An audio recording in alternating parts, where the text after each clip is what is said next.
है friends, welcome back to my channel and those who are new, welcome to my channel. तो friends, आपको ये गंदा मंदा सा डब्बा दिख रहा है ना, काफ़ी दिनों से ये पड़ा था, समझ नहीं आ रहा था इसका करना क्या है और मुझे फेंकना भी नहीं था। तो मैंने सोचा आज इस पर थोड़ी सी क्रिएटिविटी करते हैं और इसका बनाते हैं कुछ। वो कुछ क्या है वो आप वीडियो पूरी देखें, आपको पता चल जाएगा। तो सबसे पहले आए दोस्तों, हम इस पर मारते हैं जेसो। जेसो के हम इस पर 2 से 3 कोट लगाएंगे जिससे बहुत अच्छा रिजल्ट आएगा। यहाँ पे एक्रेलिक कलर्स में मैंने पेस्टल शेड ले लिया है। अब स्पॉन्ज की हेल्प से हम इस डब्बे पे अप्लाई करेंगे। मेरी माने अब ब्रश से अप्लाई करने में और स्पॉन्ज से अप्लाई करने में ज़मीन और आसमान का फ़र्क है, क्योंकि एक तो ब्रश से पेंट करने में बहुत टाइम लगता है और उस पर 2-3 कोट लगाने पड़ते हैं। स्पॉन्ज से ये होता है कि आपने एक बारी डिप किया और लगा लिया, इतना मज़ेदार टेक्सचर आता है, वो तो आप वीडियो में देख ही लोगे।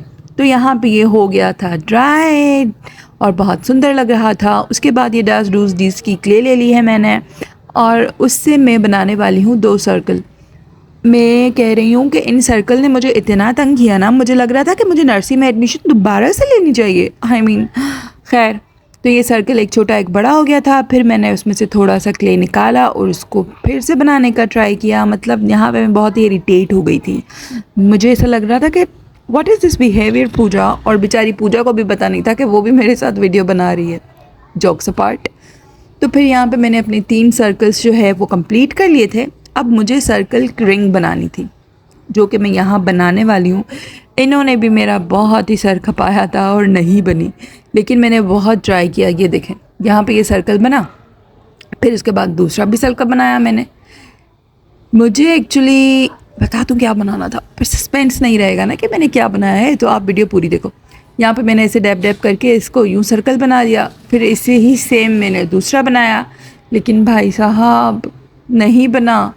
फिर जैसे तैसे करके मैंने 2 रिंग्स बना ही ली, लेकिन मुझे इन रिंग्स को बिगाड़ना पड़ा। उसके बाद मैंने दोबारा से 2 रिंग्स बनाई, वो भी मुझे लग रहा था मुझे जिस काम के लिए चाहिए उस काम के लिए बहुत बड़ी है। फाइनली मैंने रिंग्स और सर्कल कंप्लीट कर ही लिए थे। अब इन सर्कल्स और रिंग्स में स्क्रैचेस आ जाते हैं, तो अच्छे से आपने अपने हाथ पे पानी लेना है और इसको ऐसे ऐसे घुमाना है ताकि कहीं पे भी कोई स्क्रैच हो तो वो इजीली रिमूव हो जाए। ठीक है, अब ये एक छोटा सा पार्ट मैंने क्ले का लिया था। अब इस पे हम ये दोनों रिंग्स अटैच कर लेंगे, चिपका लेंगे, पेस्ट कर लेंगे, क्या बोलेंगे, जोड़ लेंगे। ठीक है, यहाँ तक तो आप लोग गेस कर ही चुके होंगे कि मैंने ये क्या बनाया है, और ये मेरे सर्कल और रिंग्स ड्राई भी हो गए थे। तो अब बारी आती है इनको पेस्ट करने की। तो सबसे पहले मैंने सपोर्ट दिया अपने इस डब्बे को ताकि ये हिले ना, और ये रिंग्स उठा के मैंने इसके ऊपर रख दी। अब बारी आती है इनको पेस्ट करने की। तो मैंने इन रिंग्स को उल्टा किया और यूएचयू की हेल्प से मैंने इनको चिपका लिया। वीडियो जितनी इजी लगती है देखने में उतनी होती नहीं है, मेहनत बहुत करनी पड़ती है, बहुत ही पापड़ बेलने पड़ते हैं, बीच में लाइट चली जाती है, आपको घर के काम करने होते हैं, पूरे दिन में जाके कहीं कोई एक वीडियो बनती है। लेकिन कुछ लोग ऐसे होते हैं, वो कहते हैं कि तुम करती क्या हो, एक वीडियो नहीं बन सकती तुमसे, तुम तो सारा दिन बैठी रहती हो, तुम तो बहुत आलसी हो। लेकिन कोई बात नहीं, जो करता है उसे पता होता है कि वो क्या कर रहा है। लोग तो होते ही बातें करने के लिए। तो चलिए, बहुत हो गया ज्ञान। अब हम दूसरी रिंग पेस्ट करते हैं, अटैच करते हैं, चिपकाते हैं, लगाते हैं। जब भी ये वर्ड आता है ना तो मैं कंफ्यूज हो जाती हूँ कि क्या बोलना चाहिए। अब बारी आती है इसकी छोटू सी नोज़ी की। तो ये मैंने एक नोज़ लगा दिया है और अब हम इसके कान लगाएंगे, क्योंकि कान लगाना बहुत ज़रूरी है। अगर कान नहीं होंगे तो हम सुनेंगे कैसे। तो अब हम इस पे कान लगाएंगे। थे तो ये सर्कल, लेकिन यूएचयू लगा के हम इसको प्रेस कर देंगे ताकि ये डी बन जाए। लग तो ये बहुत ही क्यूट रहा है। तो चले अब हम दूसरा कान भी लगा देते हैं, वरना लगेगा ये क्या, इसके तो कान ही नहीं है, ये तो सुनता ही नहीं होगा। बहरहाल, तो यहाँ पे दूसरा भी कान लगा दिया था मैंने। ये पीके तो नहीं लग रहा ना, ना ये पीके नहीं है, ये तो कुछ और है।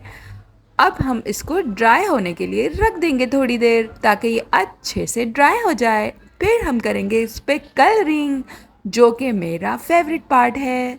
पेंटिंग के लिए मैं सारे इसमें पेस्टल कलर्स ही यूज़ करूँगी। तो ये सील था। अब इसको जब हम ओपन करेंगे ना तो उसकी सील पे पेंट लगा होगा, वो हम यूज़ करेंगे। फेंकेंगे नहीं, बहुत महंगे हैं भाई साहब, पैसे लगे हैं।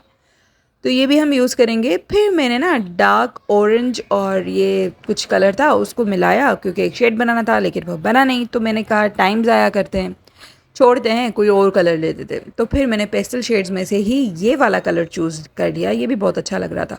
फिर मैंने बहुत सारे कलर इस पर लगा के देखे कि कौन सा प्यारा लगेगा। आप गेस करो कमेंट बॉक्स में कि मैंने कौन सा कलर लिया होगा। ये नहीं कि आप वीडियो स्किप करके आगे देखो कि कौन से कलर्स हैं, ऐसे मत करना, ठीक है। अब ये जो हमने ख़राब किया था, अब इस पर आप या जेसोप लगाओ या तो वाइट एक्रेलिक लगाओ। मैंने वाइट एक्रेलिक लगाया, ये ड्राई हुआ। जब तक ये ड्राई हुआ उसके बाद मैंने वो पर्पल लिया, और पर्पल से इसकी आंखें, जो कि मैंने चश्मे बनाए हैं, ग्लासेस बनाए हैं, उस पर पेंट किया। यहाँ पे मुझे लगा कि मैंने गलत ब्रश चूज़ किया है, थोड़ा बड़ा ब्रश ले लेते हैं। उसके बाद मैंने बड़ा ब्रश लिया और उस बड़ा वाला ब्रश से मैंने ये पूरे ग्लासेस को पेंट कर लिया। पेंटिंग डेंटिंग है ना, तो ये मैंने पेंट कर लिया। पेंटिंग करने में बहुत मज़ा आता है, बस बात सिर्फ ये होती है कि आपके पास कलर्स अच्छे होने चाहिए और ब्रशेज़ अच्छे होने चाहिए। अगर आपके पास कलर और ब्रशेज़ दोनों अच्छे हैं ना, मैं कहती हूँ भाई साहब आप आर्टिस्ट हो आप। सिर्फ थोड़ी सी प्रैक्टिस करनी चाहिए। वो अंग्रेज़ी का क्या जुमला है, प्रैक्टिस मेक्स मैन परफेक्ट, ऐसा ही कुछ है ना। बाय द वे, ये कंप्लीट हो गया था। मेरे कहने का मतलब है कि पर्पल कलर कंप्लीट हो गया, तो अब बारी आई थी स्काई ब्लू कलर की, मतलब पीके के कानों की। तो यहाँ पे हम कानों पे पेंट करेंगे। हमने भर के कलर लगाना है, क्योंकि अगर कहीं पे कोई भी स्क्रैच रह जाएगा ना, तो ये थिक कलर करने से क्या होगा कि वो ढक जाएगा। तो इस पर भी आपने 2 कोट लगाने हैं, एक ड्राई होने के बाद दूसरा कोट लगाना है, क्योंकि हमें ये बनाकर फेंकना नहीं है, हमें ये यूज़ करना है। क्योंकि इस पे इतने पैसे लगे हैं, इतना टाइम ज़ाया हुआ है, इतना पेंट, इतना क्ले, इतनी मेहनत यूज़ हुई है, तो उसको मैं फेंक दूँगी? इसको मैं यूज़ करने वाली हूँ, और कैसे यूज़ करूँगी ये देखने के लिए आपने वीडियो पूरी देखनी है। स्किप नहीं करना कि जाके एंड में देखो ना मैंने क्या किया है इसके साथ। तो प्लीज़ वीडियो पूरी देखा करें। तो यहाँ पर ये कलर करके मैंने ड्राई कर लिया था। अब मैंने सोचा कि इस पर मैं पोल का पेंट करती हूँ। पोल का मतलब छोटे छोटे से डॉट्स बनाती हूँ। तो मैंने पेस्टल शेड का ही एक कलर लेकर इस पर डॉट डॉट लगाना शुरू कर दिए। सीरियसली जब ये कंप्लीट हो गया था, ये बहुत ही प्यारा लग रहा था। वैसे ही कितना प्यारा लग रहा था ये तो मैं आपको दिखाई दूंगी ड्राई होने के बाद। तब तक मैंने सोचा कि अपना बैकग्राउंड इतना गंदा हो गया है, उसको गीले कपड़े से साफ कर लेते हैं। तो ये मैंने साफ कर लिया। Now it's time to apply varnish. मैं यहाँ पे ब्लू बर्ड का वार्निश यूज़ कर रही हूँ। मैं यहाँ पे आपको डूज एंड डोंट्स बताती हूँ वार्निश के। पहले तो आप जहाँ पे भी वार्निश अप्लाई कर रहे हो वहाँ पे आपने स्लोली अप्लाई करना है, वरना आपका पेंट ख़राब हो सकता है। नंबर 2, आपने फ़ैन ऑन नहीं करना, किसी भी ऐसी जगह नहीं बैठना जहाँ पे डस्ट आ सकती हो या बहुत तेज़ हवा लग रही हो, क्योंकि ये वार्निश जल्दी ड्राई हो जाएगा तो फिर बबल्स बन जाएंगे। और अगर मिट्टी वाली जगह होगी तो आपकी क्राफ्ट पे वार्निश बहुत जल्दी मिट्टी को अट्रैक्ट करता है और आपका क्राफ्ट ख़राब हो सकता है। तो आपने एहतियात से वार्निश यूज़ करनी है। अब मैं बताती हूँ कि वार्निश अप्लाई करने से क्या होता है। वार्निश अप्लाई करने से बहुत ही शाइन आती है। आप पानी में भी अपना क्राफ्ट यूज़ कर सकते हो, जो मैंने बनाया है। तो ये रहा वार्निश के बाद का रिज़ल्ट। लग रहा है ना प्यारा। अब मैं इसे यूज़ कैसे करूँगी वो मैं आपको दिखाती हूँ। Wait a minute, I think इसकी आईज और माउथ रहते हैं, वो बना लेते हैं। तो मेरे पास एक्रेलिक मार्कर है ब्लैक कलर का, मैं उससे इसकी आईज और माउथ ड्रॉ करूँगी। बाय द वे, आईज और माउथ वार्निश के पहले ही बना लेनी चाहिए थी। नेवर माइंड, दोबारा से इस पे वार्निश अप्लाई कर रही हूँ मैं। Now it's time to tell you कि मैंने ये क्यों बनाया है। तो मेरे पास ये एक बोरिंग सा वाज है। इसका प्लांट तो मुझे बहुत पसंद है, लेकिन ये वाज मुझे पसंद नहीं है, तो इसके लिए मैंने ये बनाया है। बताएं कमेंट्स करके, लग रहा है ना प्यारा? I knew it. इसको आप मल्टीपर्पज़ के लिए यूज़ कर सकते हो। आप इस पर पेन्स रख सकते हो, यानी कि पेन होल्डर बना सकते हो। आप इसमें किचन में स्पून, नाइफ वगैरह रख सकते हो। कैसा लगा आपका मेरा आज का वीडियो कमेंट सेक्शन में ज़रूर बताइएगा। See you in the next video. Till then don't forget to like and share, subscribe to my YouTube channel which is Anabia arts. Allah हाफिज़।